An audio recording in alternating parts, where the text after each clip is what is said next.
No gas ಕುಕಿಂಗ, gas ಇಲ್ಲದೆ ಅಡುಗೆ ಮಾಡೋಕೆ ಸಾಧ್ಯನಾ?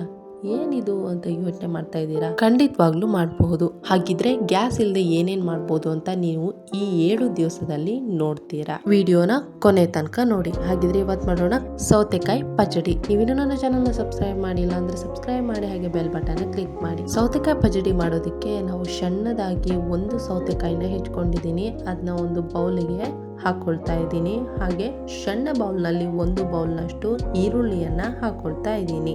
ಈ ಪಚಡಿ ಮಾಡೋದಕ್ಕೆ ಒಂದು ಗ್ರೀನ್ ಮಸಾಲ ರೆಡಿ ಮಾಡ್ಕೊಳ್ಳೋಣ. ಅದಕ್ಕೆ 4ರಿಂದ 5 ಹಸಿಮೆಣಸಿನಕಾಯಿ, ಹಾಗೆ 1 ಬೌಲ್ ಕೊತ್ತಂಬರಿ ಸೊಪ್ಪು, 4 ಪೀಸ್ ಶುಂಠಿನ ತಗೊಂಡಿದ್ದೀನಿ. ಹಾಗೇನೆ 1 ಗೆಡ್ಡೆ ಬೆಳ್ಳುಳ್ಳಿಯನ್ನ ತಗೊಂಡಿದ್ದೀನಿ. 1 ಚಮಚ ಸಾಸಿವೆ, 1 ಚಮಚ ಜೀರಿಗೆಯನ್ನ ಹಾಕೊಳ್ತಾ ಇದ್ದೀನಿ. ಹಾಗೇನೆ 1 ಚಮಚ ಕೊತ್ತಂಬರಿ ಪುಡಿಯನ್ನ ಹಾಕೊಂಡು ನುಣ್ಣಗೆ ಪೇಸ್ಟ್ ಮಾಡಿಕೊಂಡ್ರೆ ನಮ್ಮ ಗ್ರೀನ್ ಮಸಾಲ ರೆಡಿ. ಇದಕ್ಕೆ ಮೇನ್ ಟೇಸ್ಟ್ ಕೊಡೋದು ಈ ಗ್ರೀನ್ ಮಸಾಲ. ನಾವು 2 ಚಮಚ ಈ ಗ್ರೀನ್ ಮಸಾಲಾನ ಹಾಕೊಳ್ತಾ ಇದ್ದೀವಿ. ಹಾಗೇನೆ 1 ಬೌಲ್ ಮೊಸರನ್ನ ಹಾಕೊಳ್ತಾ ಇದ್ದೀನಿ. ಇವಾಗ ರುಚಿಗೆ ತಕ್ಕಷ್ಟು ಉಪ್ಪನ್ನ ಹಾಕೊಂಡು ಚೆನ್ನಾಗಿ ಮಿಕ್ಸ್ ಮಾಡ್ಕೊಳ್ಳೋಣ. ಇದು ತುಂಬ ಟೇಸ್ಟಿಯಾಗಿರುತ್ತೆ. ನಮ್ಮ ಮಲೆನಾಡು ಭಾಗದಲ್ಲಿ ಈ ರೀತಿನೇ ನಾವು ಹಬ್ಬಕ್ಕೆಲ್ಲ ಮಾಡಿಕೊಂಡು ತಿನ್ನೋದು. ನಿಮಗೆ ಹಸಿ ವಾಸನೆ ಸ್ವಲ್ಪನೂ ಬರಲ್ಲ, ಅಷ್ಟು ಟೇಸ್ಟಿಯಾಗಿರುತ್ತೆ. ಒಂದ್ಸಲ ಟ್ರೈ ಮಾಡಿ ನೋಡಿ.